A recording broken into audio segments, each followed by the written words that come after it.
हो, बरोबर आहे.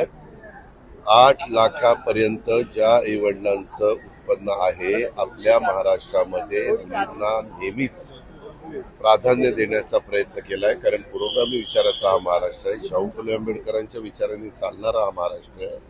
छत्रपती शिवाजी महाराजांचा आदर्श डोळ्यासमोर ठेवून पुढे जाणारा महाराष्ट्र आहे. म्हणून आपल्या इथं मागासवर्गीय समाजाच्या सगळ्या मुलांना मोफत शिक्षण असतं. आदिवासी समाजाच्या सगळ्या मुलींना मोफत शिक्षण असतं. परंतु समाजातला एक असा घटक आहे की त्या घटकामध्ये देखील गरीब वर्ग असतो. मग त्या मुलींना त्यांच्या आईवडिलांचं आर्थिक उत्पन्न हे कमी असल्यामुळं त्या मुलींना जिकडं जायचंय तिकडं जाता येत नाही. समजा मेडिकल किंवा कुठल्याही शिक्षणाच्या बद्दल. आता आम्ही निर्णय घेतला की ह्याला काही 1000 कोटी रुपये लागणार आहे.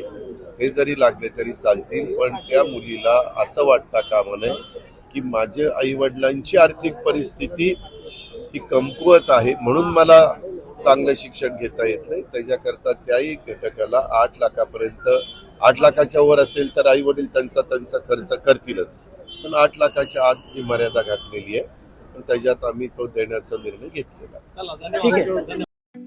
ठळक घडामोडींसाठी देशोन्नती न्यूज चॅनलला सबस्क्राईब करा आणि बेल आयकॉन प्रेस करा. मुंबई, पुणे, नागपूर, मराठवाडा असो का विदर्भ, राजकीय, सामाजिक, शैक्षणिक क्षेत्र असो का क्रीडा, सर्वच घडामोडीचे विश्लेषण पाहायला विसरू नका. फक्त देशोन्नती न्यूजवर.